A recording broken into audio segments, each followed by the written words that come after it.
வணக்கம். நான் உங்கள் ஜோதிட ஆசான் வஜ்ரம் அருள்ராம்.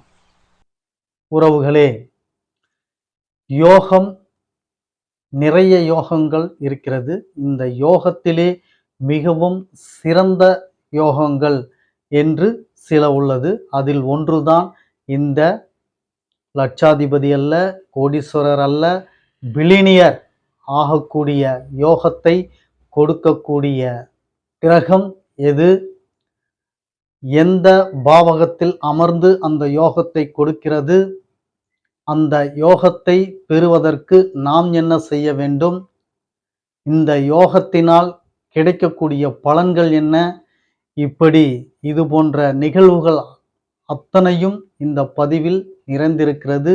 முழுவதும் பார்த்து பயன்பெறுங்கள், தவறவிடாதீர்கள். உறவுகளே, உங்களது பில்லியனியர் யோகத்தை பார்ப்பதற்கு முன்னால் புதிதாக நமது சேனலை பார்த்து கொண்டிருக்கும் உறவுகளிடம் ஒரு சில வார்த்தைகள். உறவுகளே, நீங்கள் உங்கள் உறவுகள், சொந்தங்கள், நண்பர்கள் மற்றும் அக்கம் பக்கத்தில் இருப்பவர்களிடம் நமது சேனலை எடுத்துச் சொல்லி அவர்களையும் சப்ஸ்கிரைப் செய்ய சொல்லுங்கள். காரணம், நாம் ஸ்ரீ ஜெயகௌரி ஜோதிடாலய நிறுவனம் ஒன்றை நடத்தி கொண்டு வருகிறோம். அந்த நிறுவனத்தின் வழியாக நம்மால் முடிந்த சின்ன சின்ன உதவிகளை ஏழை எளியவர்களுக்கும் இயலாதவர்களுக்கும் செய்து கொண்டு வருகிறோம். அது மட்டுமல்லாமல் ஆன்மீக தொண்டு, ஹோமம் வளர்ப்பது, வேலி வளர்ப்பது, இது போன்ற நற்காரியங்களையும் நாம் செய்து கொண்டு வருகிறோம். நாம் செய்யும் இந்த காரியங்களால் கிடைக்கப்பெறும் புண்ணியங்கள் அத்துணையும் கௌரி ஆன்மீக சேனலின் பார்வையாளராக இருக்கக்கூடிய உங்கள் ஒவ்வொருவருக்கும் கிடைக்கப்பெற வேண்டும் என்ற எண்ணத்தில்தான் அவ்வாறு சொல்கிறேன். உறவுகளே, முதலில் நீங்கள் நமது சேனலை சப்ஸ்கிரைப் செய்து கொள்ளுங்கள். அருகில் இருக்கக்கூடிய பெல் பட்டனை ப்ரெஸ் பண்ணிக்கோங்க. லைக் பண்ணுங்க, ஷேர் பண்ணுங்க. இப்போ பதிவுக்குள்ளார போகலாம் வாங்க உறவுகளே.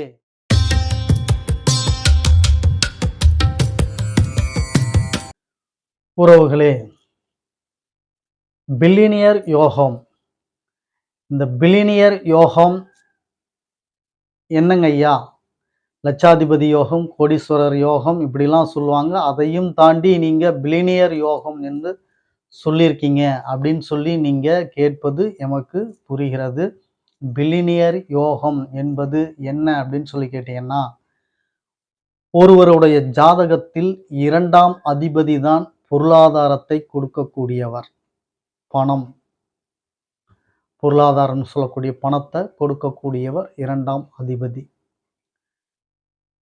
அதுக்கு காரகர் என்று ஒருத்தவர் இருக்கிறார். அவர்தான் நமது குரு பகவான். இப்போ 2ஆம் அதிபதியும் குரு பகவானும் ஒருவருடைய ஜாதகத்தில் பலம் பெற்றுவிட்டால் அவர் பொருளாதார மேம்பாட்டை அடைந்து விடுவார். பொருளாதார தட்டுப்பாடு அவருக்கு இருக்காது. இப்போ இவர்கள் இருவரும் சேர்ந்து பில்லியனியர் யோகத்தை எப்படி தருகிறார்கள் என்பதை பற்றி நாம் பார்ப்போம். ஒவ்வொருவரின் ஜாதகத்திலும் 2ஆம் அதிபதி, அது யாராக வேண்டுமானாலும் இருக்கலாம், எந்த கிரகம் வேண்டுமானாலும் இருக்கலாம். உங்கள் லக்னத்தின் அடிப்படையில் அதை நீங்கள் எடுத்துக்கொள்ள வேண்டும். ஒரு உதாரணத்திற்கு சொல்கிறேன். கடக லக்னம் என்று எடுத்துக்கொண்டீர்கள் என்றால், கடக லக்னத்திற்கு 2ஆம் அதிபதியாக வரக்கூடியவர் சூரிய பகவான். இந்த சூரிய பகவான் பலம் பெற்று இருக்க வேண்டும். இந்த 2ஆம் பாவகம் அசுபம், அசுப கிரகம் எனும் சொல்லக்கூடியவர்கள் எவரும் இந்த 2ஆம் பாவகத்தில் அமரக்கூடாது அல்லது பார்க்கக்கூடாது. அப்போ 2ஆம் பாவகம் பலம் பெற்றுவிடும். 2ஆம் பாவக அதிபதியாக இருக்கக்கூடிய சூரியன் 10ஆம் இடத்தில் இருக்க வேண்டும். 10ஆம் இடத்தில் அமர வேண்டும்.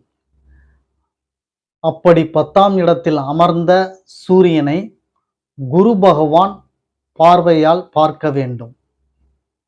குரு பகவான் 5ஆம் பார்வை, 7ஆம் பார்வை, 9ஆம் பார்வை என 3 விசேஷ பார்வை இருக்கிறது.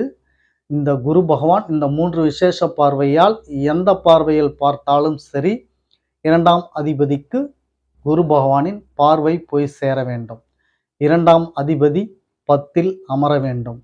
அப்படி அமர்ந்து விட்டால் அவர் பில்லினியர் யோகத்தை அடைகிறார். பொருளாதாரம், பிசினஸ் அப்படி கொடிகட்டி வாழ்வார்.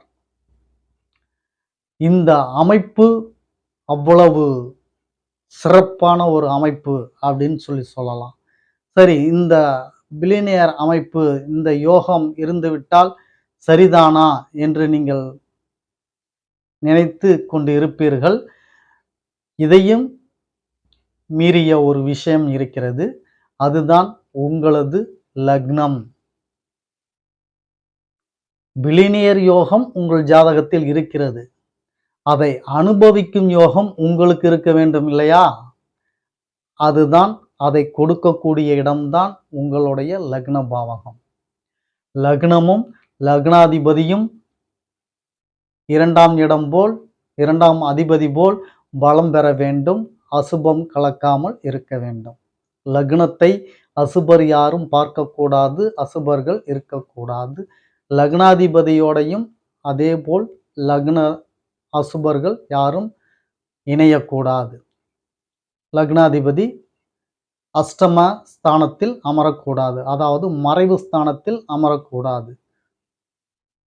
இப்படி இந்த 2 பாவகமும் 2 பாவக அதிபதிகளும் சுப பலம் பெற்றுவிட்டால் அவர்தான் பில்லினியர் யோகத்துக்கு உடையவர்.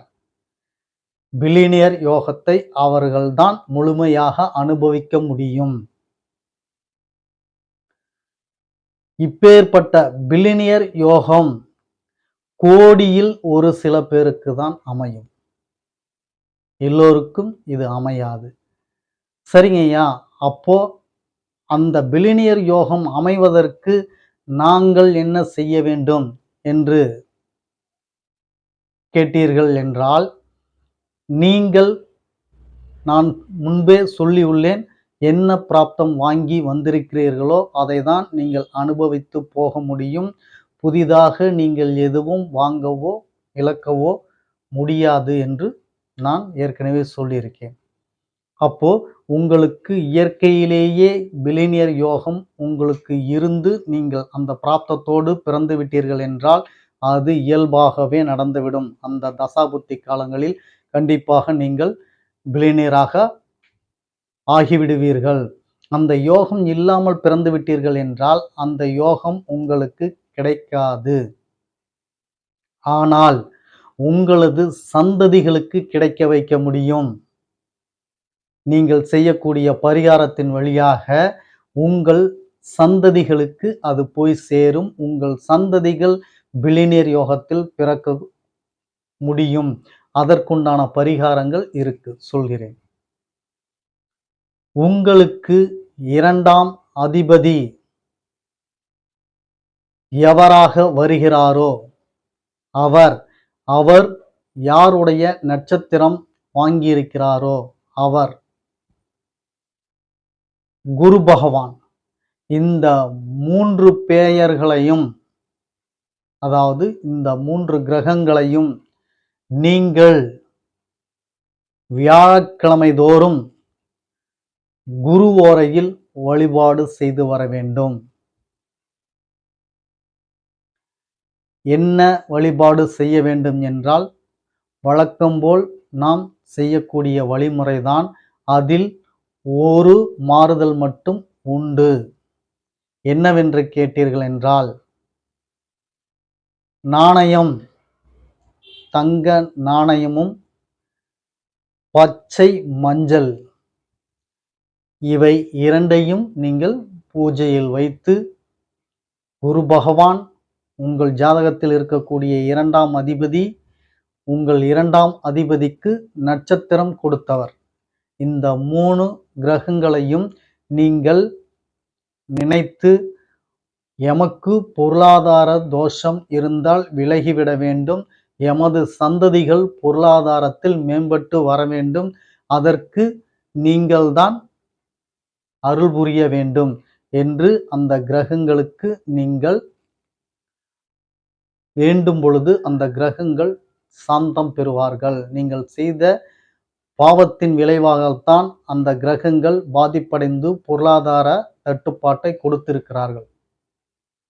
நீங்கள் வழிபடும் பொழுது அவர்கள் சாந்தம் பெற்று அந்த தோஷத்தை அவர்கள் நீக்குகிறார்கள். அவர்கள் சென்று எல்லாம் அல்ல என் அப்பன் ஈசன் திருச்சிற்றம்பலம் அவர்களிடம் சொல்வார்கள். இது போன்று அவர் பாவக்கணக்கை கழிப்பதற்குண்டான வேலையை செய்துவிட்டார், சொல்லுங்கள் அப்படின்னு சொல்லி ஈசனிடம் கேட்கும் பொழுது அவருக்குண்டான பாவவினை கழிந்து விட்டால் அதற்குண்டான புண்ணியத்தை சேர்த்து கொடுத்து விடுங்கள் அவரது தலைமுறைகளுக்கு என்று சொல்லிவிடுவார். அப்போ இவர்களை நீங்கள் சாந்தப்படுத்துவதன் மூலமாக உங்களது பாவங்கள் செய்த அசுப வினைகள் கழிந்து உங்களுக்கு சுப பலன்களை கொடுப்பதற்குண்டான சாத்தியக்கூறுகள் இந்த பரிகாரம். இதை செய்து பாருங்கள், உங்களுக்கு பலன் கைமேல் நிறையும். எப்படி என்று நீங்கள் கேட்டீர்கள் என்றால், உங்களது சந்ததிகள் பிறந்ததுமே அது உங்களுக்கு தெரிந்துவிடும். உங்களது பரிகாரத்தின் செயல்பாடுகளை பற்றி கட்டாயம் செய்து பாருங்கள். என் அப்பன் திருச்சிற்றம்பலம் அருளால் நீங்கள் நினைத்து செய்யக்கூடியது பலிதமாகும். உறவுகளே, ஒரு சிறப்பான பலனை இன்று உங்களுக்கு சொல்லியிருக்கிறேன் என்ற மகிழ்வில் உங்களுக்கும் இந்த பதிவு திருப்தியாக இருந்திருக்கும் என்று நினைத்துக்கொண்டு மீண்டும் அடுத்த பதிவில் உங்களை சந்திக்கும் வரை உங்களுக்கு நான் நன்றி வணக்கம் சொல்லிக்கிறேன் உறவுகளே.